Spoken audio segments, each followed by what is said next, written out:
Welcome to gradient. നമ്മളിന്ന് start ചെയ്യാൻ പോകുന്നത് ബയോളജിയിലെ ഫസ്റ്റ് ചാപ്റ്ററാണ്. ചാപ്റ്ററിൻ്റെ പേര് ജെനറ്റിക്സ് ഓഫ് ലൈഫ്. അപ്പോൾ നോർമലി ബയോളജി എന്ന് പറയുന്നത് പഠിക്കാൻ കുറച്ച് ഈസി ആയിട്ടുള്ളൊരു വിഷയമാണ്. കമ്പാരിറ്റീവ്ലി ഫിസിക്സ്, കെമിസ്ട്രി, ബയോളജി നോക്കിയാൽ ഫിസിക്സ്, കെമിസ്ട്രിയേക്കാളും കുറച്ചുകൂടി പഠിക്കാൻ ഈസി എന്ന് പറയുന്ന ഏതാണ് ബയോളജിയാണ്. പക്ഷേ ഈ ബയോളജി തന്നെ ഏറ്റവും പാടായിട്ടുള്ള ടോപ്പിക് ഏതെന്ന് ചോദിച്ചു കഴിഞ്ഞാൽ എല്ലാവരും പറയുന്ന ഉത്തരം എന്ന് പറയുന്നത് എന്താണ്? ജെനറ്റിക്സ് ആണ്. അപ്പോൾ നിങ്ങളുടെ ഒരു കഷ്ടകാലമാണോ ഭാഗ്യമാണോ എന്നറിയില്ല. നമ്മുടെ ഒന്നാമത്തെ ചാപ്റ്ററിൽ തന്നെ നമുക്ക് ആരെ പറ്റിയിട്ടാണ് പഠിക്കാനുള്ളത്? ജെനറ്റിക്സിനെ പറ്റിയിട്ടാണ് പഠിക്കാനുള്ളത്. അപ്പോൾ ജെനറ്റിക്സ് മനസ്സിലാക്കി എടുക്കാതെ പഠിക്കാൻ നിന്ന് കഴിഞ്ഞാൽ ഇത് ഭയങ്കര ബുദ്ധിമുട്ട്. ഓക്കെ, കാരണം ബേസിക് ഐഡിയ നമ്മുടെ കയ്യിൽ ഉണ്ടായാൽ മാത്രമേ, അതായത് നമ്മൾ നോർമലി ഫിസിക്സ് ഒക്കെ പഠിപ്പിക്കുമ്പോൾ ഞാൻ നോർമലി പറയാറുണ്ട് അല്ലേ, നമ്മൾ ഈ പഠിക്കുന്ന കാര്യം എന്താണെന്ന് അറിഞ്ഞ് പഠിച്ചാലേ നമുക്ക് അവിടെ നിന്നുള്ള ചോദ്യങ്ങൾ ഓർത്ത് വയ്ക്കാൻ പറ്റുള്ളൂ. പക്ഷേ ജെനറ്റിക്സിലോട്ട് വരുമ്പോൾ നമുക്ക് ഓർത്ത് വയ്ക്കാനൊക്കെ പറ്റും. കുറച്ച് കാര്യം കുറേ നേരം ഒന്ന് വായിച്ചു കഴിഞ്ഞാൽ കുറേ കാര്യമൊക്കെ ഓർമ്മയിരിക്കും. പക്ഷേ അത് മനസ്സിലാക്കി പഠിച്ചാൽ മാത്രമേ നമുക്കത് ഓർമ്മയിരിക്കുകയുള്ളൂ. കാരണം പഠിക്കുക എന്ന് പറയുന്ന പരീക്ഷയ്ക്ക് മാർക്ക് വാങ്ങുക എന്നുള്ളത് മാത്രമല്ലല്ലോ, നമുക്ക് അറിവ് നേടണം. അപ്പോൾ ജെനറ്റിക്സിനകത്തുള്ള കാര്യങ്ങൾ, ബേസിക് ആയിട്ടുള്ള സംഭവങ്ങൾ മാക്സിമം നന്നായിട്ട് മനസ്സിലാക്കി പഠിക്കാനായിട്ട് ശ്രമിക്കുക. എനിക്ക് പറ്റുന്ന രീതിയിൽ ഞാനത് എന്ത് ചെയ്യുക, നിങ്ങൾക്കൊന്ന് ഈസി ആയിട്ട് എക്സ്പ്ലെയിൻ ചെയ്ത് തരാനായിട്ട് നോക്കാം. അപ്പോൾ തുടങ്ങുകയാണ്, വേറെ സമയമൊന്നും കളയുന്നില്ല. ജെനറ്റിക്സ് ഓഫ് ലൈഫ് എന്ന് പറയുന്ന ഈ ഒരു ചാപ്റ്ററിൽ നമ്മൾ പഠിക്കുന്ന എന്തിനെ പറ്റിയിട്ടെന്ന് ചോദിച്ചു കഴിഞ്ഞാൽ, ആദ്യം ജെനറ്റിക്സ് എന്ന് പറയുമ്പോൾ തന്നെ നമുക്ക് ഈ പടം കാണുമ്പോൾ തന്നെ നമ്മുടെ മൈൻഡിലോട്ട് വരുന്നത് എന്തുവാണ്? DNA ആണ് അല്ലേ. DNA നമ്മൾ കേൾക്കുന്നൊരു കാര്യമാണ് ഈ DNA. അപ്പോൾ ഈ DNA എവിടെയാണ് കാണപ്പെടുന്നത്, എങ്ങനെയാണ് ഇരിക്കുന്നത്, DNA എന്തൊക്കെ ഉണ്ട്, മനുഷ്യൻ്റെ ഒരു DNA എടുത്തു കഴിഞ്ഞാൽ അതിനകത്ത് എന്തൊക്കെയാണ് ഉണ്ടായിരിക്കുന്നത്, എങ്ങനെയാണ് ഈ DNA നിന്ന് നമ്മൾ പറഞ്ഞ നമുക്ക് ബേസിക്കലി DNA എന്ന് പറയുമ്പോൾ തന്നെ നമുക്കറിയാമല്ലോ, നമ്മളൊരു മനുഷ്യൻ എങ്ങനെ ഇരിക്കണം, മനുഷ്യൻ്റെ അല്ല ഒരു മനുഷ്യനെന്നല്ല, ഈ മൃഗമെന്നല്ല, ജീവജാലങ്ങൾ എങ്ങനെ ഇരിക്കണമെന്ന് തീരുമാനിക്കുന്നത് അതിൻ്റെ ഈ പറയുന്ന ജെനറ്റിക് മെറ്റീരിയലാണ് അത് തീരുമാനിക്കുന്നത് അല്ലേ. ഇപ്പം ഞാനിങ്ങനെ ഇരിക്കുന്നത് എൻ്റെ DNA തീരുമാനിച്ചത് കൊണ്ടാണ്. കാരണം DNA ആണ് ഒരു മനുഷ്യൻ എങ്ങനെയാകണം, അപ്പോൾ അയാൾക്ക് എങ്ങനത്തെ സെല്ലുകളാണ് ഉണ്ടാക്കേണ്ടത്, അല്ലെങ്കിൽ ഏതൊക്കെ സെല്ലാണ് രൂപപ്പെടേണ്ടതെന്നെല്ലാം തീരുമാനിക്കുന്ന ആരാണ്? ആ വ്യക്തിയുടെ DNA ആണ്. അത് അവരുടെ അച്ഛൻ അമ്മയിൽ നിന്നായിരുന്നു നമുക്ക് എന്ത് ചെയ്യുന്നത്, കിട്ടുന്നത്. അപ്പോൾ ഈ പ്രോസസ്സുകളാണ് നമുക്ക് ഈ ഒരു ചാപ്റ്ററിൽ പഠിക്കാനായിട്ട് ഉള്ളത്. ഇപ്പോൾ തുടങ്ങുന്നത് DNA ലൊക്കേഷനും അതുപോലെ തന്നെ DNA സ്ട്രക്ചറിനെയും പറ്റി പറഞ്ഞുകൊണ്ടാണ് സ്റ്റാർട്ട് ചെയ്യുന്നത്. ആദ്യം പറയുന്ന കാര്യങ്ങളൊക്കെ ഞാൻ വിശദീകരിക്കാൻ നിൽക്കുന്നില്ല. ഇവിടെ ജെനറ്റിക്സിന് നൊബൽ സമ്മാനം കിട്ടിയ ആൾക്കാരുടെ പേര്, ജെനിഫർ ഡൗഡിനെയും അതുപോലെ ഇമ്മാനുവൽ കാർപെൻറ്ററിനെയും കാര്യമൊക്കെ പറയുന്നുണ്ട്. അതായത് ഇവർക്ക് ജീൻ എഡിറ്റിങ്ങിനെ പറ്റിയിട്ടൊക്കെ പഠിച്ചത്, അല്ലെങ്കിൽ അതിന് വേണ്ടിയുള്ള കണ്ടെത്തലുകൾ നടത്തിയതിനാണ് അവർക്ക് നൊബൽ സമ്മാനം കിട്ടിയ കാര്യമൊക്കെ പറയുന്നുണ്ട്. അതൊക്കെ നിങ്ങൾ സൗകര്യം പോലെ വായിച്ചു. ഞാൻ നേരെ ടോപ്പിക്കിലോട്ട് പോകാൻ പോവുകയാണ്. DNA എവിടെയാണ് കാണപ്പെടുന്നത്? ഇതിനു മുമ്പേ ഒരു 5 മിനിറ്റ് ഞാൻ ജസ്റ്റ് ഈ DNA എന്താണെന്നുള്ളൊരു ഐഡിയ നിങ്ങൾക്ക് തരാൻ പോവുകയാണ്. DNA എന്താണ്, എങ്ങനെയാണ് ഈ DNA നമ്മുടെ ഈ ബ്ലൂ പ്രിൻ്റ് അല്ലെങ്കിൽ ഒരു മനുഷ്യൻ അല്ലെങ്കിൽ മൃഗം എങ്ങനെയാകണമെന്ന് തീരുമാനിക്കുന്നതെന്നതിൻ്റെ ഒരു അടിസ്ഥാനമായിട്ടുള്ളൊരു കാര്യം ഞാൻ നിങ്ങൾക്കൊന്ന് പറഞ്ഞു തരാനായിട്ട് ശ്രമിക്കുകയാണ്. നിങ്ങളൊരു 5 മിനിറ്റ് അധികം എടുക്കത്തില്ല. നോക്കട്ടെ, നമ്മുടെ ശരീരം നിർമ്മിച്ചിട്ടുള്ള പ്രധാനപ്പെട്ട ഒരു ഘടകം എന്ന് പറയുന്നത് എന്തുവാണ്? ഓക്കെ, മനുഷ്യ ശരീരത്തിലെ ഏറ്റവും ബേസിക് യൂണിറ്റ് എന്ന് പറയുന്ന സെല്ലാണെന്ന് നിങ്ങൾക്കറിയാം. ഈ സെല്ലുകൾ ചേർന്നാണ് എന്തുണ്ടാകുന്നത്? ടിഷ്യൂ ഉണ്ടാകുന്നത്. ഈ ടിഷ്യൂസ് ചേർന്നിട്ടാണ് എന്തുണ്ടാകുന്നത്? ഓർഗൻ ഉണ്ടാകുന്നത്. ഈ ഓർഗനുകൾ ചേർന്നാണ് എന്തുണ്ടാകുന്നത്? ഓർഗൻ സിസ്റ്റം ഉണ്ടാകുന്നത്. ഈ ഓർഗൻ സിസ്റ്റങ്ങൾ ചേരുമ്പോഴാണ് എന്തുണ്ടാകുന്നത്? ഒരു ഓർഗാനിസം ഉണ്ടാകുന്നത്. ഇത്രയും കാര്യം നിങ്ങൾക്ക് അറിയാമല്ലോ. അപ്പോൾ ഒരു ജീവജാലത്തിൻ്റെ ഏറ്റവും അടിസ്ഥാനമായിട്ടുള്ള ഭാഗം എന്ന് പറയുന്നത് അവൻ്റെ സെല്ലാണ്. ഇനി ഈ സെല്ല് ഉണ്ടാക്കാൻ വേണ്ട പ്രധാനപ്പെട്ട ഒരു സാധനം എന്ന് പറയുന്നത് എന്താണ്? പ്രോട്ടീനാണ്. എന്തുവാണ്? പ്രോട്ടീനാണ്. പ്രോട്ടീനും മറ്റു കുറച്ച് കെമിക്കൽസ് കൂടെ ചേർന്നിട്ടാണ് പ്രധാനമായിട്ട് സെല്ലുണ്ടാകുന്നത്. ഈ പ്രോട്ടീൻ്റെ അടിസ്ഥാന കണം എന്ന് പറയുന്നതാണ് അമിനോ ആസിഡ്. എന്തുവാണ്? Amino acid. എടാ നോക്കൂ, നമ്മുടെ ഈ DNA എന്ന് പറയുന്ന സാധനം എന്താ ചെയ്യുന്നതെന്ന് വെച്ച് കഴിഞ്ഞാൽ, ഒരു ഓർഗാനിസം, അതിന് വേണ്ട ഓർഗൻ സിസ്റ്റം, അതിന് വേണ്ട ഓർഗൻ, അതിന് വേണ്ട ടിഷ്യൂ, അതിൻ്റെ അടിസ്ഥാനമായിട്ടുള്ള സെല്ല് എങ്ങനെ ഇരിക്കണം, എങ്ങനെ രൂപപ്പെടണം, ഏതടിസ്ഥാനത്തിൽ രൂപപ്പെടണം എന്നെല്ലാം എഴുതി വച്ചേക്കുന്നത് എവിടെയാണ്? DNA-യിലാണ്. എവിടെ എഴുതി വച്ചേക്കുന്നത്? DNA-യിലാണ്. ഈ DNA വായിച്ചെടുത്തിട്ടാണ് നമ്മുടെ ഈ പറയുന്ന നമ്മുടെ സെല്ലിനകത്തുള്ള റൈബോസോം എന്ന് പറയുന്ന സാധനം എന്തുണ്ടാക്കുന്നത്? ഈ പ്രോട്ടീനെ ഉണ്ടാക്കുന്നത്. കാരണം ഒരു അടിസ്ഥാനമായിട്ടുള്ളൊരു സെല്ലിൽ നിന്നാണല്ലോ എല്ലാ ജീവനും ആരംഭിക്കുന്നത്. ആ അടിസ്ഥാനമായ സെല്ലിൽ നിന്നും മറ്റ് സെല്ലുകൾ രൂപപ്പെടാനായിട്ട് പ്രോട്ടീനുകളെ സിന്തസൈസ് ചെയ്യുന്നത് നമ്മുടെ ശരീരത്തിലെ സെല്ലിനകത്തുള്ള റൈബോസോം എന്ന് പറയുന്ന സാധനമാണ്. എങ്ങനെ പ്രോട്ടീനെ ഉണ്ടാക്കണം എന്ന് എഴുതി വെച്ചേക്കുന്ന എവിടെയാണ്? ഈ DNA-ക്കകത്താണ്. ഇതിനെ വായിച്ചെടുത്തിട്ടാണ് എന്ത് ചെയ്യുന്നത്? ഈ പ്രോട്ടീൻ ഉണ്ടാക്കുന്നത്. ഇപ്പോൾ എങ്ങനെയാണെന്ന് വെച്ച് കഴിഞ്ഞാൽ, നിങ്ങൾ ഈ ലെഗോ എന്ന് പറയുന്ന സാധനം കേട്ടിട്ടുണ്ടോ? LEGO, ലെഗോ set. എടാ, ഈ സ്ക്വയർ ബോക്സുകളായിട്ട് ഇരിക്കൂലേ? ആ ബോക്സുകളെ പല രീതിയിൽ അറേഞ്ച് ചെയ്ത് നമുക്ക് പല സാധനങ്ങൾ ഉണ്ടാക്കാൻ പറ്റൂലേ? ചെറിയ പിള്ളേരൊക്കെ കളിക്കുന്ന സാധനം. അങ്ങനെ ഒരു 20 ടൈപ്പോളം അമിനോ ആസിഡുകൾ നമ്മുടെ ബോഡിയിലുണ്ടെന്ന് വിചാരിക്കുക. 20 ടൈപ്പോളം അമിനോ ആസിഡുകളുണ്ട്. ഈ അമിനോ ആസിഡുകളെ ഓരോ പ്രത്യേക രീതിയിൽ അറേഞ്ച് ചെയ്യുമ്പോൾ നമുക്ക് ഓരോ തരം പ്രോട്ടീനുകൾ കിട്ടും. ഈ അമിനോ ആസിഡുകളെ ഓരോ രീതിയിൽ അറേഞ്ച് ചെയ്യുമ്പോൾ നമുക്ക് ഓരോ തരം പ്രോട്ടീനുകൾ കിട്ടും. അപ്പോൾ എങ്ങനെയാണ് ഈ അമിനോ ആസിഡുകൾ അറേഞ്ച് ചെയ്യേണ്ടത് എന്നതാണ് ഇവിടെ ആരെഴുതി വെച്ചേക്കുന്നത്? DNA എഴുതി വെച്ചേക്കുന്നത്. അതായത് നമ്മൾ പഠിക്കുമ്പോൾ, നമ്മൾ ഈ പറയുന്ന ഈ ചാപ്റ്റർ പഠിക്കുമ്പോൾ നമ്മൾ പറയും DNA അടിസ്ഥാനപ്പെടുത്തിയിട്ടാണ് എന്തുണ്ടാകുന്നത്? പ്രോട്ടീൻ ഉണ്ടാകുന്നത് എന്ന് പറയുമ്പോൾ നിങ്ങളുടെ മനസ്സിൽ വരേണ്ടത് ഇതാണ്. DNA-യിൽ എഴുതി വെച്ചിട്ടുണ്ട് എന്താണ്, എങ്ങനെയാണ് ഈ സീക്വൻസ് വരേണ്ടത്. ഇതിനെയാണ് സത്യത്തിൽ നമ്മൾ എന്തെന്ന് വിളിക്കുന്നത്? ജീൻ എന്ന് വിളിക്കുന്നത്. DNA-യിൽ എഴുതി വെച്ചേക്കുന്ന ഒരു ഭാഗത്തിനാണ് നമ്മൾ എന്ത് വിളിക്കുന്നത്? ജീൻ എന്ന് വിളിക്കുന്നത്. ഈ ജീൻ അല്ലെങ്കിൽ ഈ പറയുന്ന സാധനത്തിനെ വായിച്ചെടുത്തിട്ടാണ് റൈബോസോം എന്ന് പറയുന്നത്. റൈബോസോം എന്ന് പറഞ്ഞുകൊണ്ട് അങ്ങനെ പേടിക്കണം, നമുക്ക് പഠിക്കാം. ഇതനുസരിച്ചാണ് എന്ത് ചെയ്യുന്നത്? നമ്മുടെ ശരീരം ഈ അമിനോ ആസിഡുകളെ അറേഞ്ച് ചെയ്ത് എന്തുണ്ടാക്കുന്നത്? പ്രോട്ടീൻ ഉണ്ടാക്കുന്നത്. പ്രോട്ടീൻ ലക്ഷക്കണക്കിനുണ്ട്. ഈ പ്രോട്ടീനുകളും മറ്റു കുറച്ച് കെമിക്കലും കൂടി ചേർന്നിട്ടാണ് എന്തുണ്ടാകുന്നത്? സെല്ലുണ്ടാകുന്നത്. അപ്പം ഞാനെന്ന് പറയുന്ന ഈ പറയുന്ന ഓർഗാനിസം ഇവിടെ ഇരിക്കുന്ന എൻ്റെ ശരീരത്തിലെ ഏറ്റവും അടിസ്ഥാന യൂണിറ്റ് എന്ന് പറയുന്ന സെല്ലാണ്, അല്ലേ? അപ്പോൾ ഞാൻ ഇങ്ങനെ ആകാൻ വേണ്ടിയിട്ട് എന്തൊക്കെ സെല്ല് വേണം, ഏതൊക്കെ സെല്ല് വേണം, എങ്ങനത്തെ സെല്ല് വേണം എന്നൊക്കെ അപ്പോൾ എൻ്റെ DNA-യിലാണ് എന്ത് ചെയ്തേക്കുന്നത്? പറഞ്ഞേക്കുന്നത്. അതനുസരിച്ചാണ് എൻ്റെ നിറം, എൻ്റെ ഹൈറ്റ്, എൻ്റെ തലമുടി, എൻ്റെ കാഴ്ച, എല്ലാ കാര്യങ്ങളും സെറ്റ് ചെയ്യുന്നത് ഈ പറയുന്ന DNA അടിസ്ഥാനപ്പെടുത്തിയാണ്. അപ്പോൾ ഒരു ഓർഗാനിസം എങ്ങനെ ആകണമെന്ന് തീരുമാനിക്കുന്നത് അപ്പോൾ ആരാണ്? അവൻ്റെ DNA ആണ്. ഇത് നമുക്ക് എവിടെ നിന്നാണ് കിട്ടുന്നത്? നമ്മുടെ അച്ഛൻ്റെ അമ്മയുടെയും കൂടി DNA ചേർന്നിട്ടാണ് നമ്മുടെ DNA കിട്ടുന്നത്. അതൊക്കെ നമുക്ക് പഠിക്കാം. ഇങ്ങനെ അറിഞ്ഞാൽ മതി, നമ്മൾ എന്ന് പറയുന്ന വ്യക്തി എങ്ങനെ ആകണമെന്നുള്ളത് തീരുമാനിക്കേണ്ടത് നമ്മുടെ അച്ഛൻ്റെ അമ്മയുടെ സെല്ലാണ്. ഈ അച്ഛൻ്റെ അമ്മയുടെ സെല്ല് ചേർന്നിട്ടാണ് നമ്മളുണ്ടാകുന്നത്.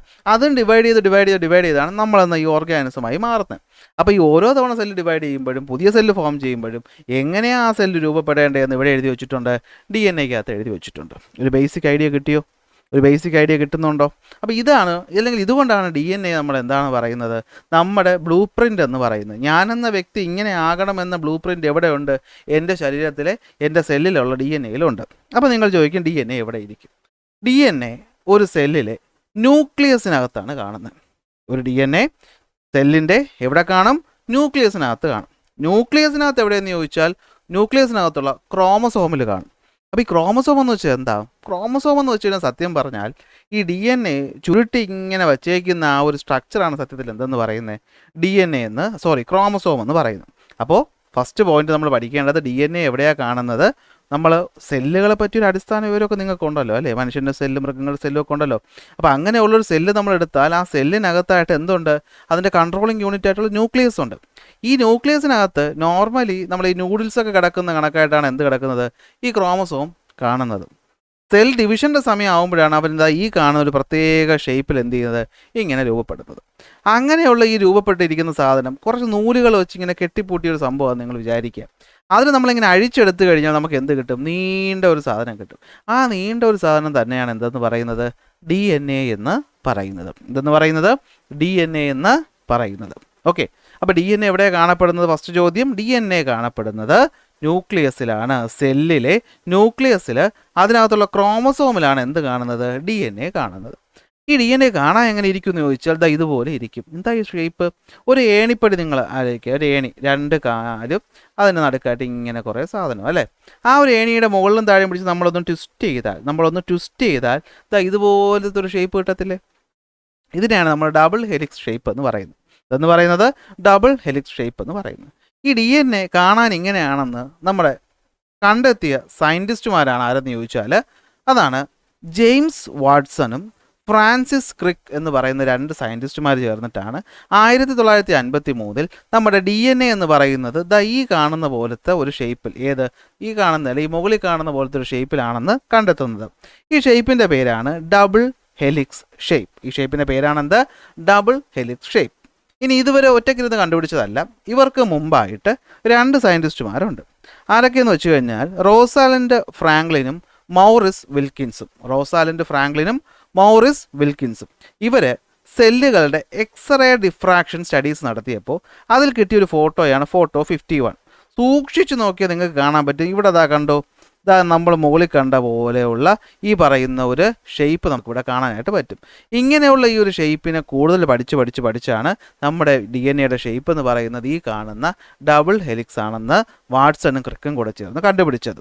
പക്ഷേ ഈ പാവ റോസാലൻഡ് ഫ്രാങ്ക്ലിൻ 37 വയസ്സായപ്പോൾ മരിച്ചുപോയി. ബാക്കി ഉണ്ടായിരുന്ന ആരൊക്കെ Maurice Wilkins, Francis Crick, James Watson എന്ത് ചെയ്യുന്നു 62 ഈ കണ്ടെത്തലിന് വേണ്ടിയിട്ട് നോബൽ സമ്മാനം കിട്ടുന്നുണ്ട്. അപ്പോൾ ഒരു ഐഡിയ കിട്ടിയല്ലോ, മനുഷ്യൻ എങ്ങനെയാകണമെന്നതിൻ്റെ ബ്ലൂ പ്രിൻ്റാണ് ഒരാളുടെ DNA എന്ന് പറയുന്നത്. ആ DNA എങ്ങനെയാണ് മനുഷ്യനെ തീരുമാനിക്കുന്നത് എന്നുള്ള ഐഡിയ നിങ്ങൾക്ക് കിട്ടിയല്ലോ. DNA ആണ് പ്രോട്ടീൻ്റെ ബേസായ അമിനോ ആസിഡുകളോ എങ്ങനെ അറേഞ്ച് ചെയ്ത് പ്രോട്ടീൻ ഉണ്ടാക്കണമെന്ന് തീരുമാനിക്കുന്നത്. ആ പ്രോട്ടീനുകൾ ചേർന്നാണ് സെല്ലാവുന്നത്. ആ സെല്ല് വളർന്നിട്ടാണ് ടിഷ്യൂ ആവുന്നത്. അപ്പോൾ സെല്ലിൽ തന്നെ എങ്ങനെ മാറണം, എന്ത് മാറണം എന്നുള്ള കാര്യങ്ങളൊക്കെ DNA-ക്കകത്ത് എന്ത് ചെയ്തിട്ടുണ്ട്, എഴുതി വെച്ചിട്ടുണ്ട്. ആ എഴുതി വെച്ചേക്കുന്നത് എങ്ങനെ വായിക്കും, അതെങ്ങനെ സെല്ലാവും നോക്കുള്ളൂ നമ്മൾ ഇനി അങ്ങോട്ട് പോകുമ്പോൾ പഠിക്കും. തെറ്റാണല്ലോ. അപ്പോൾ DNA സ്ട്രക്ചർ ഡബിൾ ഹെലിക്സ് അത് കണ്ടെത്തിയത്, കാരണം ഇതിനാണ് ഡബിൾ ഹെലിക്കൽ സ്ട്രക്ചർ എന്ന് പറയുന്നത്. ഏത് നമ്മൾ മുകളിൽ കണ്ട ഈ സ്ട്രക്ചർ, ഈ ഡബിൾ ഹെലിക്കൽ സ്ട്രക്ചറാണെന്ന് കണ്ടെത്തിയത് ആരാണ്? വാട്സണും ക്രിക്കും. അതിന് ഹെൽപ്പ് ചെയ്ത ആരാണ്? റോസാലൻഡ് ഫ്രാങ്ക്ലിനും മോറിസ് വിൽക്കിൻസും. അവാർഡും കാര്യങ്ങളൊക്കെ കിട്ടി. അങ്ങനെയുള്ളൊരു DNA ഇതാ കാണാൻ ഇതുപോലെ ഇരിക്കും. അങ്ങനെയുള്ളൊരു DNA ഇങ്ങനെ ഇരിക്കും. കണ്ടോ, ഏണി എന്ന് പറയുമ്പോൾ ഏണിക്കകത്ത് എന്തൊക്കെയാണ് ഉള്ളത്? ഏണിക്കകത്ത് 2 കാലുണ്ട്, ഇങ്ങനെ കുറേ വരകളുണ്ട്. ഈ 2 സൈഡിലുള്ള കാലിനെയാണ് നമ്മൾ സ്ട്രാൻഡ് എന്ന് വിളിക്കുന്നത്. എന്ത് വിളിക്കുന്നത്? സ്ട്രാൻഡ്. ഈ നടുക്കുള്ള ഈ ചവിട്ടുന്ന സാധനത്തിനെയാണ് നമ്മൾ റങ്സ് എന്ന് വിളിക്കുന്നത്. എന്ത് വിളിക്കുന്നത്? റങ്സ്. അപ്പോൾ ഇങ്ങനെയുള്ള ഒരു DNA-യിലെ സ്ട്രാൻഡ് ഉണ്ടാക്കിയിട്ടുള്ളത്, ഈ വര പോലെ കാണുന്ന സ്ട്രാൻഡ് ഉണ്ടാക്കിയിട്ടുള്ളത് പ്രധാനമായിട്ടും 2 സാധനങ്ങൾ വെച്ചിട്ടാണ്. ഒന്ന് ഒരു ഷുഗർ മോളിക്യൂളും മറ്റൊന്നൊരു ഫോസ്ഫേറ്റും. ഒരു ഷുഗറും ഒരു ഫോസ്ഫേറ്റും, ഒരു ഷുഗറും ഒരു ഫോസ്ഫേറ്റും.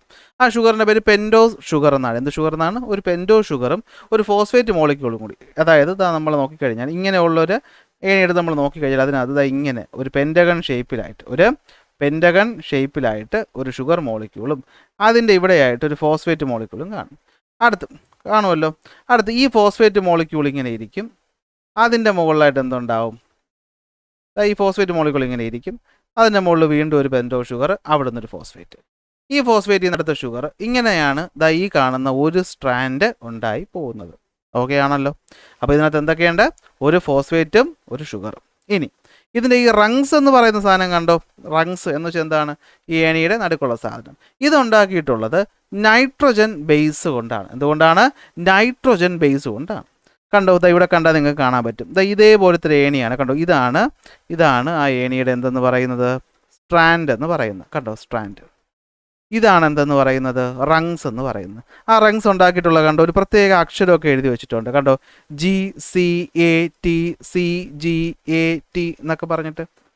സത്യത്തിൽ ഞാൻ ചാപ്റ്റർ തുടങ്ങിയപ്പോൾ പറഞ്ഞു, ഒരു DNA-ക്കകത്ത് നമ്മുടെ സെല്ല് എങ്ങനെയാകണമെന്ന് എഴുതി വെച്ചിട്ടുണ്ട്. ആ എഴുത്താണ് നിങ്ങൾ ഈ കാണുന്നത്. ഈ കാണുന്ന എഴുത്തിനനുസരിച്ചാണ് സത്യത്തിൽ നമ്മുടെ ശരീരത്തിൽ നമ്മുടെ പുതിയ ഒരു ചെറിയ ഒറ്റ സെല്ലിൽ നിന്ന് നമ്മൾ ഈ കാണുന്ന ഈ മനുഷ്യനായിട്ട് മാറാൻ എങ്ങനെ സെല്ല് റീപ്രൊഡ്യൂസ് ചെയ്യണം എന്ന കാര്യമൊക്കെ എഴുതി വെച്ചേക്കുന്നതാണ് ഈ കാണുന്ന നൈട്രജൻ ബേസിനകത്ത് വെച്ചേക്കുന്നത്. അപ്പോൾ ഇതാണ് നൈട്രജൻ ബേസ് എന്ന് പറയുന്നത്. ഓക്കെ ആണല്ലോ. അപ്പോൾ ഇങ്ങനെയാണ് ഒരു DNA ഇരിക്കുന്നത്. അപ്പോൾ DNA-യിൽ എന്തൊക്കെയുണ്ട്? DNA-യുടെ ഷേപ്പ് എന്ന് പറയുന്നത്, സ്ട്രക്ചർ എന്ന് പറയുന്നത് ഡബിൾ ഹെലിക്സ് സ്ട്രക്ചറാണ്. ആ ഡബിൾ ഹെലിക്സ് സ്ട്രക്ചറിൽ 2 ഭാഗങ്ങളാണുള്ളത്. ഒന്ന് സ്ട്രാൻഡ്, മറ്റൊന്ന് റങ്സ്. ഈ പറയുന്ന സാധനമാണ് സ്ട്രാൻഡ് എന്ന് പറയുന്നത്. ഈ പറയുന്ന സാധനമാണ് എന്തെന്ന് പറയുന്നത്? റങ്സ് എന്ന് പറയുന്നത്. സ്ട്രാൻഡ് നമ്മളെടുത്ത് നോക്കിയപ്പോൾ അതിനകത്ത് എന്താ കണ്ടത്? അതിനകത്ത് ഒരു പെൻറ്റഗൺ ഷേപ്പിലിരിക്കുന്ന ഒരു ഷുഗർ മോളിക്യൂൾ കണ്ടു. അതിനെ പെൻറ്റോസ് ഷുഗർ എന്ന് വിളിക്കും. 2 പെൻറ്റോസ് ഷുഗറിനെ തമ്മിൽ കണക്ട് ചെയ്യാനായിട്ട് ഇവിടെ ഒരു ഫോസ്ഫേറ്റ് മോളിക്യൂൾ ഇരിക്കും. ഈ ഫോസ്ഫേറ്റിൽ നിന്ന് ടച്ച് ചെയ്തുകൊണ്ട് അടുത്ത ഷുഗർ ഇരിക്കും. അതിൻ്റെ മുകളിലോട്ട് അടുത്ത പെൻറ്റോസ്. ഇനി ഇവിടെയായിട്ട് ഈ തമ്മിൽ ക്രോസ് ചെയ്യാനായിട്ട് റങ്സ് ആയിട്ടിരിക്കുന്നതാണ് ആര്? നൈട്രജൻ ബേസ് എന്ന് പറയുന്നത്. നിങ്ങൾ ശ്രദ്ധിച്ച് നോക്കിയാൽ കാണാൻ പറ്റും. കണ്ടോ, ഇവിടുത്തെ നൈട്രജൻ ബേസും തമ്മിൽ ഇവിടെ എന്ത് ചെയ്യുന്നുണ്ട്? ബോണ്ട് ഫോം ചെയ്യുന്നുണ്ട്. കണ്ടോ, ഇവിടെ ആണെങ്കിൽ അത് 3 ബോണ്ടും ഇവിടെ ആണെങ്കിൽ 2 ബോണ്ട്, ഇവിടെ ആണെങ്കിൽ അത് 3 ബോണ്ട്, ഇവിടെയാണ് 2 ബോണ്ട്. അങ്ങനെ ചേർന്നാണ് എന്തുണ്ടാകുന്നത്? ഈ പറയുന്ന ഒരു DNA ഉണ്ടാകുന്നത്. അങ്ങനെയുള്ളൊരു DNA-യുടെ ഏറ്റവും അടിസ്ഥാന ഘടകം എന്ന് പറയുന്നതിനെയാണ് നമ്മൾ ന്യൂക്ലിയോടൈഡ് എന്ന് വിളിക്കുന്നത്. എന്ന് വെച്ചാൽ അതിനകത്ത് എന്തൊക്കെ ഉണ്ടാവും? ഈ കാണുന്ന പെൻറ്റോസ് ഷുഗർ ഉണ്ടാവും, അല്ലെങ്കിൽ റൈബോസ് ഷുഗർ ഉണ്ടാവും. അതിനകത്ത് സൈഡിലായിട്ടൊരു ഫോസ്ഫേറ്റ് ഉണ്ടാവും, സൈഡിലായിട്ടൊരു നൈട്രജൻ ബേസും കൂടി ചേരും. അപ്പോൾ അത് 3 കൂടി ചേരുമ്പോഴാണ് എന്തുണ്ടാവുന്നത്? ഒരു ന്യൂക്ലിയോടൈഡ് ഉണ്ടാകുന്നത്. അപ്പോൾ വാട്ട് ഈസ് ന്യൂക്ലിയോടൈഡ് എന്ന് ചോദിച്ചാൽ നമ്മൾ എന്ത് പറയണം? The basic building block of DNA and each nucleotide is composed of a deoxyribose sugar, a phosphate group and a nitrogen base.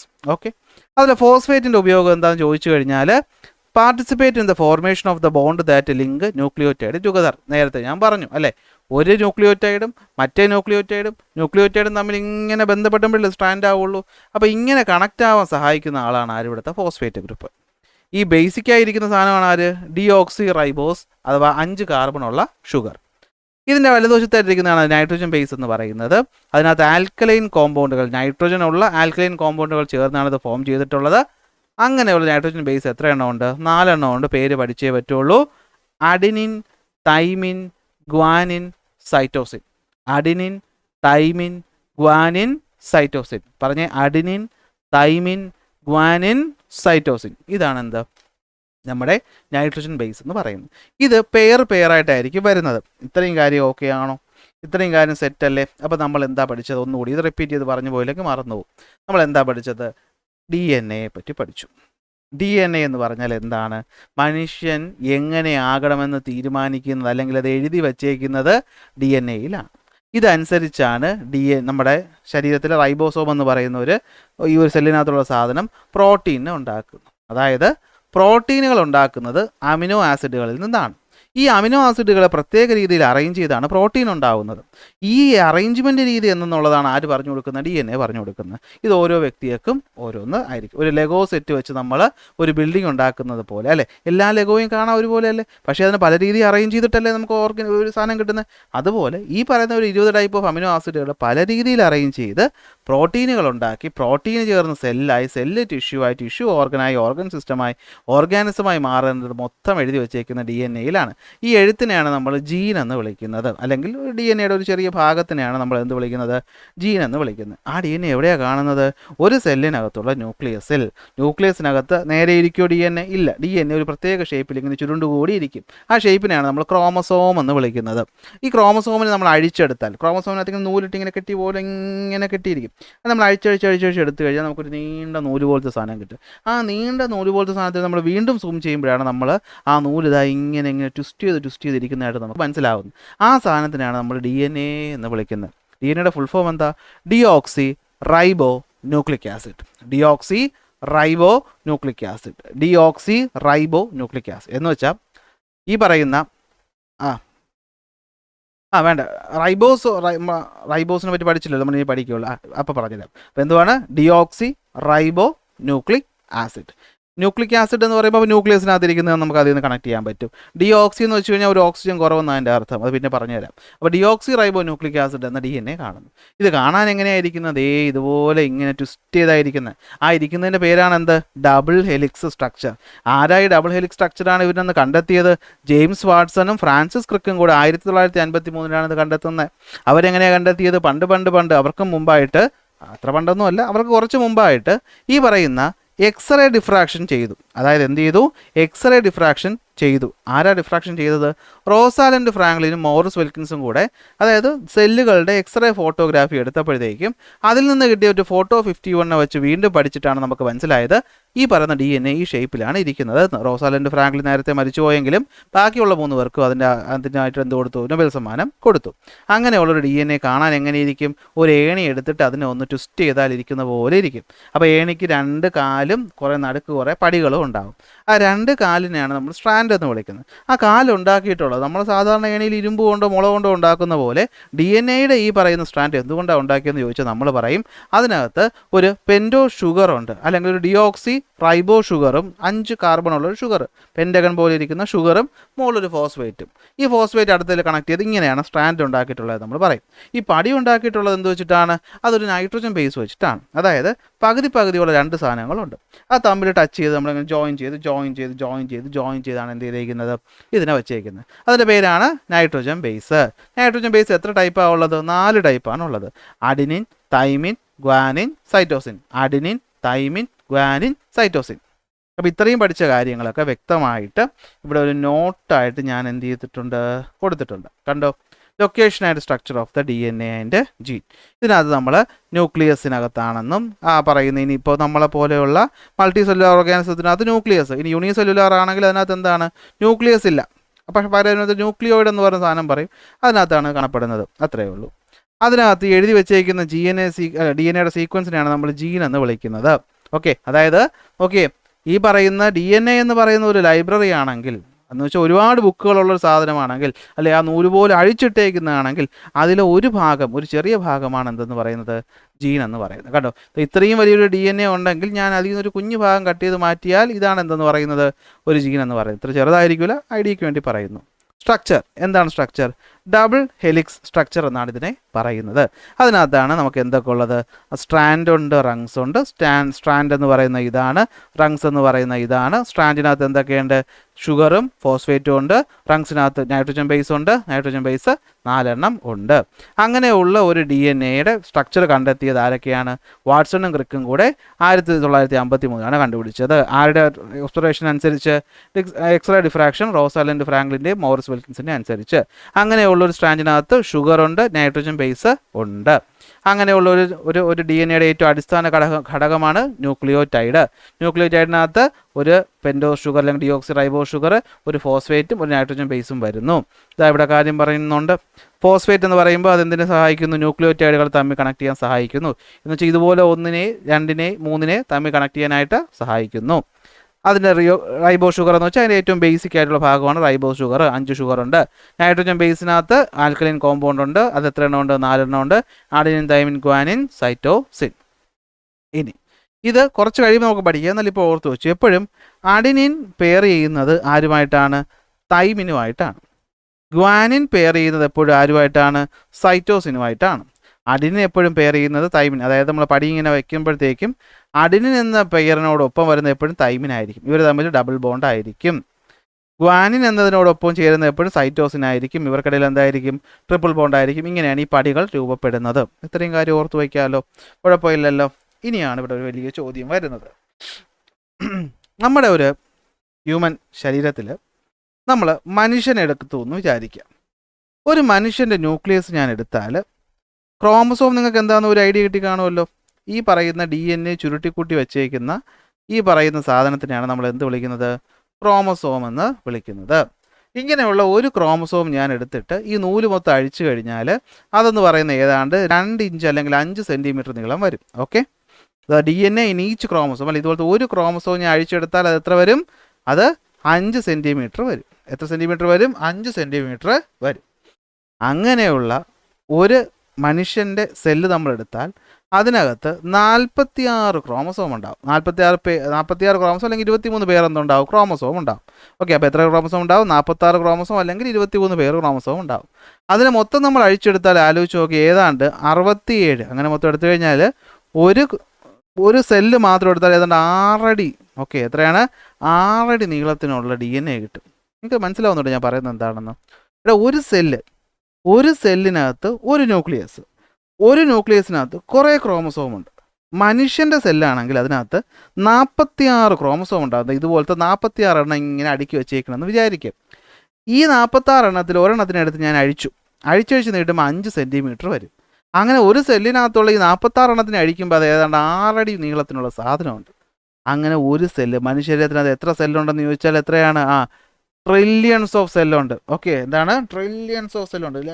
ലക്ഷക്കോടിക്കണക്കിന് സെല്ലുണ്ട്. ആ സെല്ല് മൊത്തം ഞാൻ അഴിച്ചെടുത്തു കഴിഞ്ഞാൽ അത് ഏതാണ്ട് 67 ബില്യൺ വരും എന്നാണ് പറയുന്നത്. 67 ബില്യൺ മൈൽസ് ദൂരം വരും. എന്ന് വെച്ചാൽ നിങ്ങൾ ഇത്രയും മനസ്സിലാക്കിയാൽ മതി. ഈ സെല്ലെന്ന് പറയുന്ന ഒരു ന്യൂക്ലിയസ് എന്നൊക്കെ പറഞ്ഞാൽ മൈക്രോസ്കോപ്പിനകത്ത് വെച്ച് നോക്കിയാൽ പോലും നേരെ കാണാത്ത സാധനമാണ്. ഈ ന്യൂക്ലിയസിനകത്തിരിക്കുന്ന ഈ ഒരു സാധനത്തിന് ഇത്രയും നീളമുണ്ട്. അപ്പോൾ പിന്നെ എങ്ങനെയാണ് ഇതിനകത്ത് ഈ പറയുന്ന കോമ്പാക്റ്റ് ആക്കി അടുക്കി വെച്ചേക്കുന്നത് എന്നാണ് ഇവിടുത്തെ ചോദ്യം. മനസ്സിലായോ? അതെങ്ങനെയെന്ന് വെച്ച് കഴിഞ്ഞാൽ വേറെ ഒന്നുമില്ല. ഈ പറയുന്ന എന്താ സാധനം? DNA. ഈ DNA നമ്മൾ ഒരു പ്രോട്ടീനുണ്ട്. ഒരു പ്രോട്ടീൻ്റെ പേര് ഹിസ്റ്റോൺ പ്രോട്ടീൻ എന്നാണ്. എന്തുവാണ്? Histone protein. അതായത് നമ്മളൊരു നൂല് പോലെ ഈ പറയുന്ന ആരിയ്ക്കുകയാണ്? DNA ഇരിക്കുകയാണ്. ഞാനതിനെ ഹിസ്റ്റോൺ പ്രോട്ടീൻ 4 എണ്ണം ചേർത്ത് ഒരു ബോൾ പോലെ ആക്കി ഹിസ്റ്റോൺ ഒക്ടാമർ എന്ന് വിളിക്കും. അതിന് എന്ത് വിളിക്കും? ഇതാ കിടക്കണം, ഹിസ്റ്റോൺ ഒക്ടാമർ. എന്നിട്ട് ഈ പറയുന്ന DNA എടുത്ത് ഇതിൻ്റെ അകത്ത് ഇങ്ങനെ ചുറ്റി, എന്നിട്ട് ഈ ചുറ്റി കിട്ടുന്ന സാധനത്തിന് നമ്മൾ വിളിക്കുന്ന പേരാണ് ന്യൂക്ലിയോസോം. എന്തുവാണ്? ന്യൂക്ലിയോസോം. ഒരു DNA എന്ന് വെച്ചാൽ ഒരു നൂല് പോലെ ഇരിക്കും.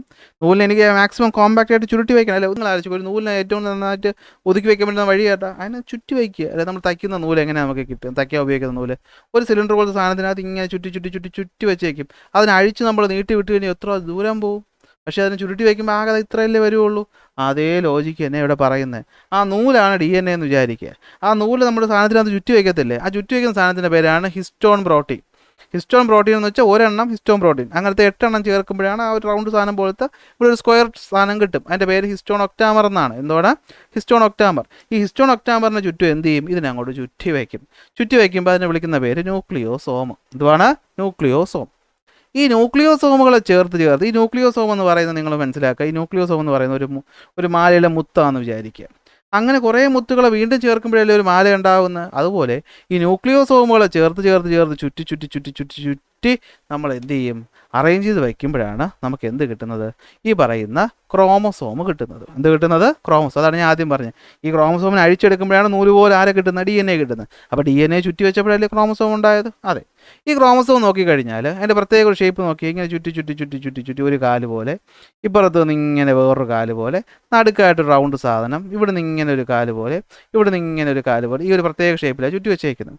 ഈ ഭാഗത്തിനാണ് നമ്മൾ ക്രോമാറ്റിഡ് എന്ന് വിളിക്കുന്നത്. ഈ ഒരു ഭാഗത്തിന് നമ്മൾ എന്ത് വിളിക്കും? ക്രോമാറ്റിഡ് എന്ന് വിളിക്കും. ക്രോമാറ്റിഡ്, ഈ ചുരുണ്ട് കിടക്കുന്ന ഭാഗം. നടുക്കത്തെ ഈ ഭാഗത്തിനാണ് നമ്മൾ സെൻട്രോമിയർ എന്ന് വിളിക്കുന്നത്. എന്ത് വിളിക്കുന്നത്? സെൻട്രോമിയർ.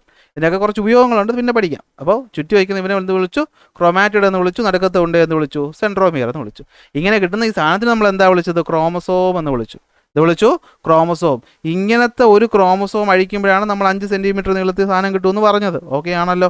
അപ്പോൾ ഇങ്ങനെയാണ് നമ്മൾ എന്ത് ചെയ്തേക്കുന്നത്, DNA അറേഞ്ച് ചെയ്ത് വെച്ചേക്കുന്നത്. ചോദ്യം വരും, how does such a large DNA fit in to the chromosome of a tiny cell? ചോദിക്കുമ്പോൾ എന്തുകൊണ്ടാണ്? സാധാരണ ഒരു ക്രോമസോം എന്ന് പറയുന്നത് ഏതാണ്ട് 6 അല്ലേ, ഒരു ക്രോമസോം എന്ന് പറയുന്നത് ഏതാണ്ട് 2 മീറ്റർ നീളത്തോളം വരും. അപ്പോൾ അതിന് നമ്മൾ എങ്ങനെയാണ് ഇങ്ങനെ ചുറ്റി വെച്ചേക്കുന്നതെന്ന് ചോദിച്ചു കഴിഞ്ഞാൽ by extreme packing and folding. അല്ലേ, അതിന് എക്സ്ട്രീമായിട്ട് ക്ലോസ് ആയിട്ട് പാക്ക് ചെയ്ത് ഫോൾഡ് ചെയ്ത് വെച്ചേക്കുന്നുണ്ട് അങ്ങനെ പറ്റുന്നത്. അതായത് നമ്മൾ DNA ഹിസ്റ്റോൺ പ്രോട്ടീന് ചുറ്റും റാപ്പ് ചെയ്ത് വയ്ക്കും. അങ്ങനത്തെ 8 ഹിസ്റ്റോൺ പ്രോട്ടീൻ ചേരുമ്പോഴാണ് ഒരു ഹിസ്റ്റോൺ ഒക്ടാമർ ആവുന്നത്. ഈ ഹിസ്റ്റോൺ ഒക്ടാമറിൻ്റെ മുമ്പിലോട്ട് നമ്മൾ നൂലിനെ ചുറ്റി വയ്ക്കുന്ന ഒരു DNA ചുറ്റി വയ്ക്കുമ്പോൾ കിട്ടുന്ന സാധനത്തിൻ്റെ പേര് ന്യൂക്ലിയോസോം. ഈ ന്യൂക്ലിയോസോമിനെ നമ്മൾ കോയിൽ ചെയ്ത് കിട്ടുമ്പോഴാണ് ക്രോമാറ്റിൻ ഫൈബർ കിട്ടുന്നത്. ഈ ക്രോമാറ്റിൻ ഫൈബർ ചേർന്ന് വരുമ്പോഴാണ് ക്രോമാറ്റിഡ് ആയിട്ട് മാറുന്നത്. ഈ ക്രോമാറ്റിൻ നടുക്ക് വരുന്നതാണ് ആര്? സെൻട്രോമിയർ. ഇതെല്ലാം കൂടി ചേരുമ്പോൾ കിട്ടുന്ന സാധനത്തിൻ്റെ പേരാണ് എന്ത്? ക്രോമസോം. അതിൻ്റെ പേരാണ് എന്ത്? ക്രോമസോം. ഓക്കെ അല്ലേ? ഇത്രയല്ലേ? ഒരു ചെറിയ ഭാഗം കൂടി ഇന്നത്തെ ക്ലാസ്സിൽ കൂടെ പറഞ്ഞിട്ട് പോട്ടെ. കുറച്ച് സമയമായോ? ഇല്ലല്ലോ. ഓക്കെ, തൽക്കാലം എങ്കിൽ ഇത്രയും മതി. ഇന്നത്തെ ക്ലാസ് നമ്മൾ എന്താണ്, ഇത്രയും ഭാഗമേ പറയുന്നുള്ളൂ. അടുത്ത ക്ലാസ്സിൽ ഞാൻ എന്ത് ചെയ്യാം, ഇവിടെ നിന്ന് സ്റ്റാർട്ട് ചെയ്യാം. ഹ്യൂമൻ ക്രോമസോമിൽ നിന്ന് സ്റ്റാർട്ട് ചെയ്യാം. അപ്പോൾ ക്ലാസ്സുകൾ ഇഷ്ടപ്പെട്ടാൽ ലൈക്ക് ചെയ്യുക, ഷെയർ ചെയ്യുക, സബ്സ്ക്രൈബ് ചെയ്യുക. അടുത്ത ക്ലാസ്സിൽ അടുത്ത ടോപ്പിക്കുമായിട്ട് കാണാം.